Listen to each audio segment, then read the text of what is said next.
All right, so for this last little bit, I'm going to be going over how to kind of troubleshoot things when things are going wrong. So, I think one of the most common problems that usually happens is that we start ProPresenter, we turn on the output display, but then the screen would be kind of distorted. So what would happen is, like, sometimes I think one thing that's more common is that what happens is the screen will like shift, or it looks like it's shifted, and then it's like the corner of the screen looks like it's like over here, and the whole picture is kind of distorted. So I think the immediate thing is, whatever you do, you don't want to move the projector. The projector is fine where it is, and usually the screen is usually fine where it is. Usually the problem is always with the software. So if you have a time where everything is going good here, but then something funky is going on over there, the main thing is you want to quit ProPresenter. So you just right click ProPresenter and quit it. So one thing is good is just turn off the output and quit it, and then restart it. And so then when you restart it, try it again, and then more than likely it's probably going to resolve the problem. For the next piece is, there might be times where one of these like toolbars or taskbars might be moved over to the other side, and we're like, oh man, I don't have control. People can see this screen on the other side. So let me kind of give like an example, or where to go. So it's important to know where you are. So we're on our main page. When we go to this use a separate display, also open the display's preferences.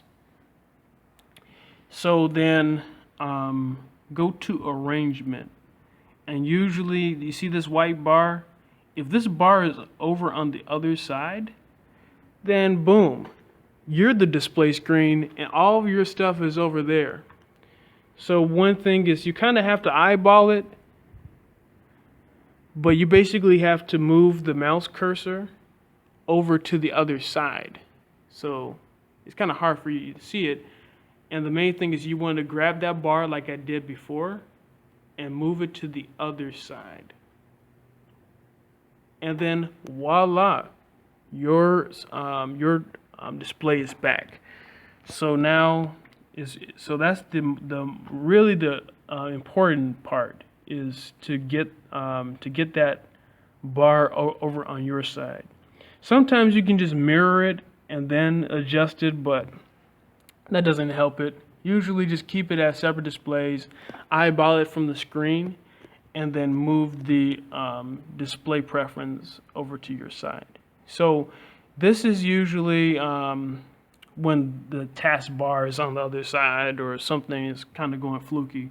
Make sure that you have the extra emphasis of dragging this bar as far over as possible so that it goes to your screen. So that's for the main Mac system. Sometimes ProPresenter. Sometimes there's also settings in here where this might be on this screen, and then the display screen is on this screen. So then you have to kind of go into your settings of how to view and that sort of thing. So I'll get into that next. So just like I said before, what we do is when we're troubleshooting is we go to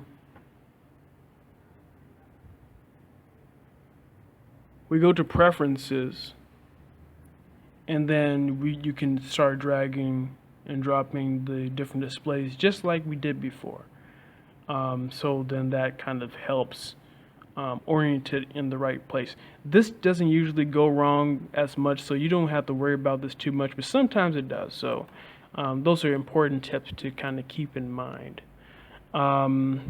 Usually if, like, for instance, the display screen is on your screen and you can't get out of it, sometimes one of the few things you can do is you can try to quit ProPresenter. So like if you have the screen on this side, but you still have you're able to control this side, then you might can move the taskbar to that side of the screen, quit ProPresenter, and then reconfigure the order. But if you can't do that, then that's when you would probably restart the computer, which you can just press and hold it until it restarts. But other than that, those are the main things that you can troubleshoot when it comes to the screen in ProPresenter. Other than that, most of the things are in your control. So yeah, that will now pretty much conclude a lot of our training. So now let's just go over how to shut everything down. So you can minimize that, and you can quit ProPresenter. You can quit Keynote. You don't have to go through this all the time, but it's good to kind of quit all your applications. I guess one last little bit before I get out your way. You can always eject disks by just right-clicking and ejecting, and then once it disappears, it's fine to eject. So it's nice and safe. One last, and also another piece. I always keep thinking about more things that could be helpful to you guys. If someone wants the MP3 to the sermon, what you usually do is, once you have things recorded and stuff like that, go to Share and Export Song to Disk. And then you can save the sermon to wherever location you need it. So if you want to put it on someone's flash drive, or you want to put it on the desktop or that sort of thing, then just name it what you need to name it, and the setting should be all right. It's 192 kilobits per second. MP3 is important, and then you can export it. Let me cancel that. And so that's how you would get your MP3 file. It would take a little while to for that to load and stuff like that, but that's generally how you get your MP3 files. Because when you were saving that before, like to the name, you are saving a basically a project file.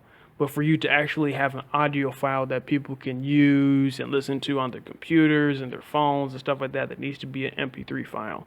So then you can find it there. So we can close on out of there and quit it. So once you got everything quit and everything, then you could either put it to sleep or shut it down. In this case, I'll just shut it down and verify that you're shutting it down, and then we're all set. You can turn the monitor off.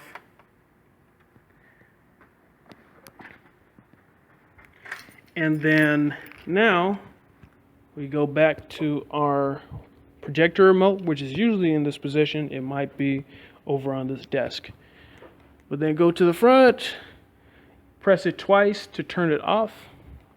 So now there's no more. Go to our remote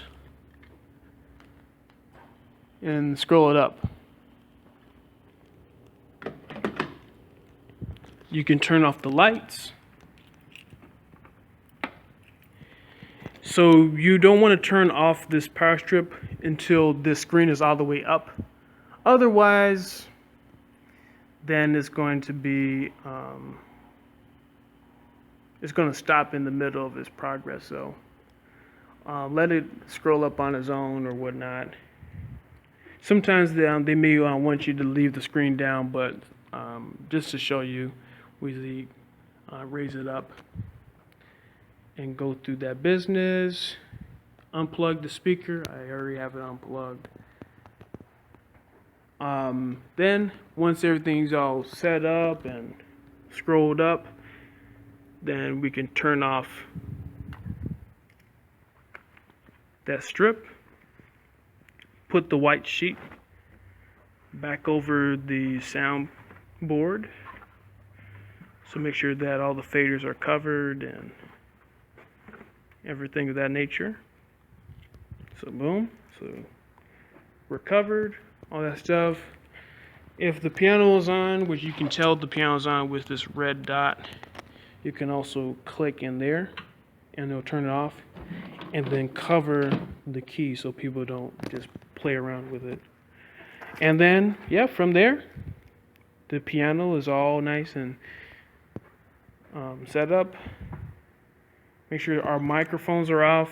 You can turn the microphones on by pressing and holding the power button. You can mute it by just tapping it once, and then it'll be orange. All the mics can be back in the normal position, and you can evaluate if any lights or any other equipment is on. So everything is off, and now we are done. So hopefully you got something out of this tutorial series. Hopefully I wasn't rambling too much and you got all the information that you need. So boom, we did it. So please reach out to me if you have any additional or persisting questions. Other than that, let's get ready and let's serve.